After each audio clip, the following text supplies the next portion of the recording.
Hi, I'm Leah Brick here again for Conversations from the Couch. Today we're with Janie Lacy. Janie, thank you for being with us today. So excited to have you at our conference. And you're going to be doing the table moderated discussion, and on Women Redeemed is your topic. You're doing that on Thursday, October 15th at 5:30.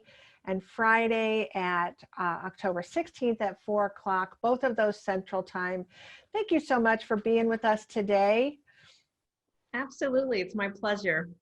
So tell us a little bit more about your presentation and what the inspiration was behind it. Well, part of my presentation is a 12-week group that I've been running for years called Women Redeem. And part of my inspiration for the group has been from our own tragedy in our family. So many years ago, my eldest sister, who was in a love-addicted, toxic relationship, domestic violence, that was leaving the relationship. And as we know, women are most vulnerable when they're leaving a toxic relationship. So she was on a restraining order when she was leaving the relationship, and it resulted in her murder.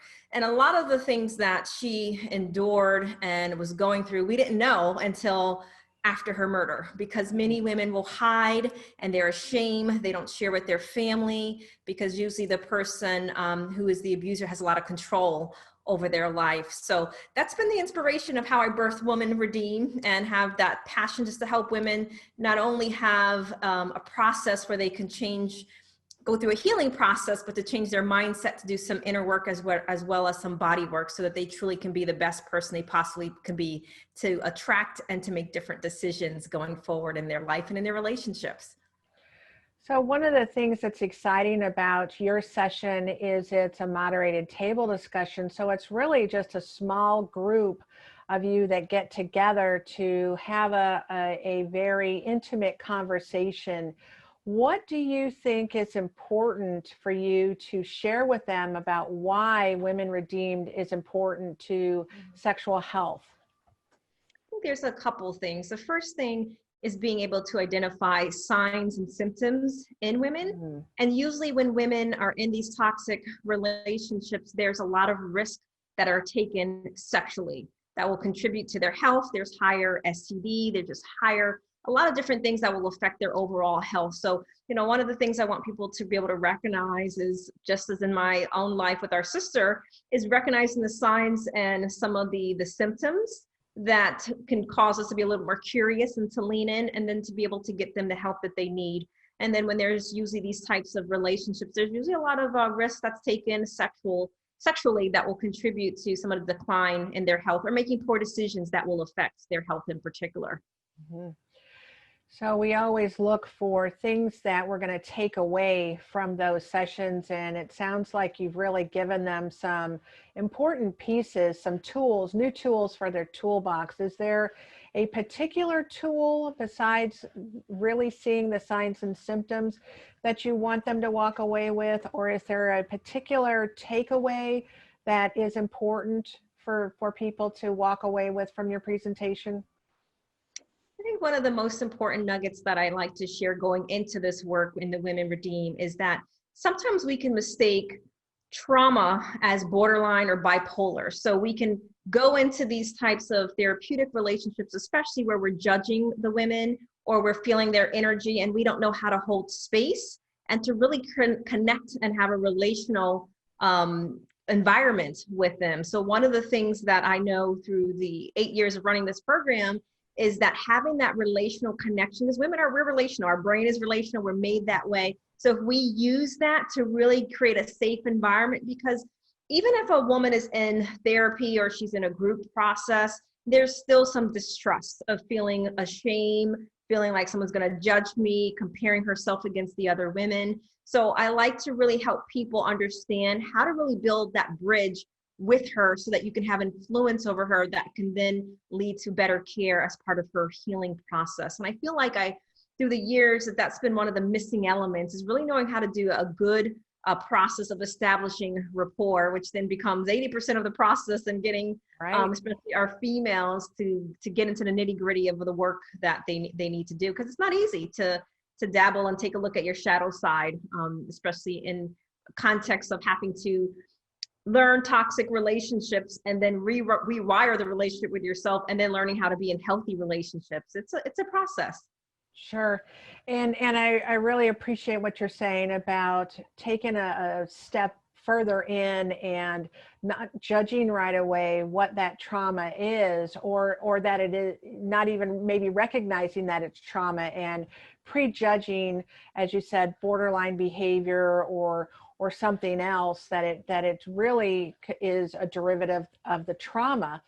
And then the other piece of it is knowing that your client has a tremendous level of mistrust. And so how to build that relationship so you're really connecting with them and removing some of that, maybe some of that baggage that you walk into that clinical relationship with.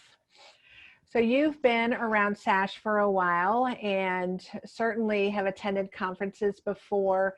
What excites you about this year's conference that we're doing? Of course, we're having this virtual environment, and so, but what excites you about this year's conference? I think there's two main things. One, the actual topic, and being able to get some further education for myself by attending the other sessions. And then the second is it because it's virtual, being able to have more access. I think, I know that the other part of that is, Zoom, it kind of takes away some of our relational connection, but I think it's also providing more access, and it's providing probably a lot more people to attend the conference that otherwise may not travel to the actual conference. So I think it provides opportunities. And then I also like to learn from some of the other presenters, inquiring that in my own continuing education. Yeah, the diversity of our presenters this year is just phenomenal, and you included, just having such a wide variety of topics to choose from for all of our participants, and really enjoying what is being offered. You talked about being virtual and how, so many people are zoomed out, as they say. We heard that a lot early in the pandemic.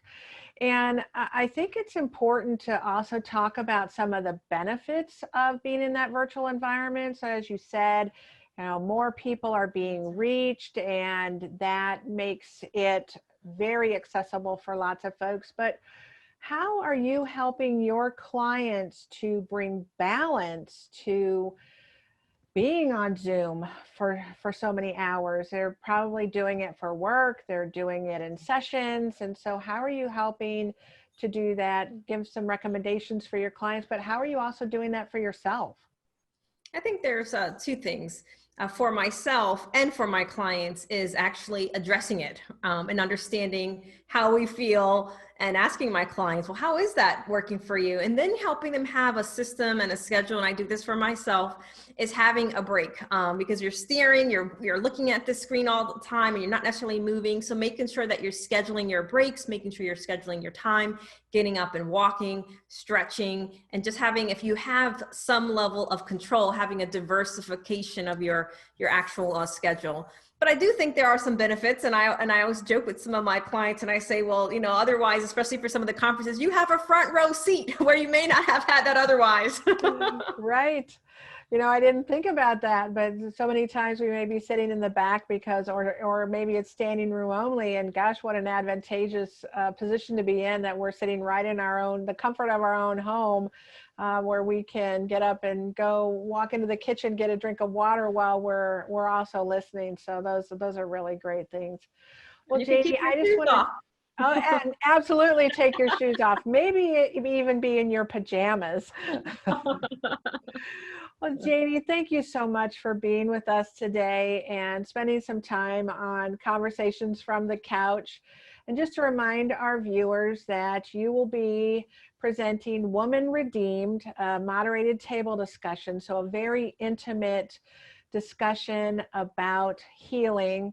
And that is on Thursday, October 15th at 5:30 Central, and Friday, October 16th at 4 p.m. Central. We look forward to seeing you online, and thank you again for being with us. Absolutely, my pleasure.